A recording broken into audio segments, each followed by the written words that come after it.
Hello guys. तो आज मैं बहुत दुखी हूँ दोस्तों। क्या करूँ समझ में नहीं आ रहा है। कोई काम सवेरे से समझ नहीं आ रहा है। कुछ करने का दिल नहीं कर रहा है। एकदम जैसे तैसे सिर्फ अभी खाना बनाने बैठी हूँ, कुछ मन नहीं लग रहा है। क्योंकि जो मेरी रिया थी, जो मेरा बउआ खिलाती रहती थी, मेरा लक्की को भी वही पोसी पाली थी। और पता नहीं क्या हुआ नहीं हुआ, हम तो सोए हुए थे रात को और लाइट भी नहीं था। लेकिन 10-11-12 बजे रात में पता चला कि वो किसी लड़का के साथ पकड़ाई, बस उसका उसी के साथ शादी कर दिया गया रात को ही। अब वो चली गई दोस्तों। पता नहीं मेरा बेटा अब कैसे खेलेगा, किसके साथ खेलेगा। जब होता था बस मेरा बेटा सीधा सीधी उसका घर अब चल जाता था। और वो भी बेचारी मेरा बच्चा लोग को बहुत मानती थी, इसमें तो कोई शक नहीं, हमको भी बहुत मानती थी।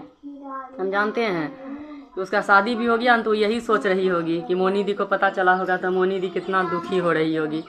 क्योंकि हम उसको हमेशा समझाते थे कि कुछ गलत मत करो रिया, अच्छा से रहो, लेकिन वो नहीं समझी। और क्या करे, आखिरकार उसका शादी रात में ही हो गया है। ऐसे तो घर के बगल में ही हुआ है, जहाँ उसका घर है उसी के बगल का लड़का था, तो उसी के साथ शादी हो गया है। लेकिन अब आखिर तो वो ससुराल चली गई, तो मेरा बेटा बेटी भी अब उसके यहाँ नहीं जा सकता है। मेरा लक्की को भी वही पोसी पाली है, मेरा लक्की को भी उसके बिना मन नहीं लगेगा। और खास करके लाला तब भी घूर के आता है। तब अब मेरा लाला उसके घर जाते रहेगा खोजने के लिए हमेशा, कि रिया रिया करके।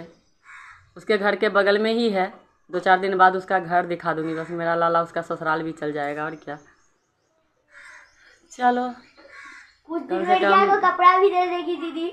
हाँ वही ना, हम अपना सारा सामान उसको भेज देंगे। हम सोचे थे उसका शादी में बहुत कुछ देंगे, चाहे उसका शादी जैसे भी हुआ है, बस अब बढ़िया से उसी के साथ रह ले। और जो हमको देना है वो सब मैं उसको गिफ्ट पहुंचा दूंगी तो कुछ दिन बाद। अभी तो समाज है, गांव है, एकदम घर के बगल में ही ऐसा ऐसा कांड हुआ है, तो अभी तो शायद उससे कोई बोलेगा नहीं, बातचीत नहीं करेगा। लेकिन समय के साथ सब ठीक हो ही जाएगा दोस्तों। पर आज मैं सच में बहुत दुखी हूँ। सवेरे से कुछ अच्छा नहीं लग रहा। उसके बिना किसको बोलूँगी कोई भी दुख सुख। कहीं भी होता था तो वो मेरे साथ जाती आती थी, और अब तो ऐसा हो गया है बेचारी के साथ। पता नहीं क्या क्या हुआ होगा उसके साथ रात को, हमको तो कुछ पता भी नहीं है उतना।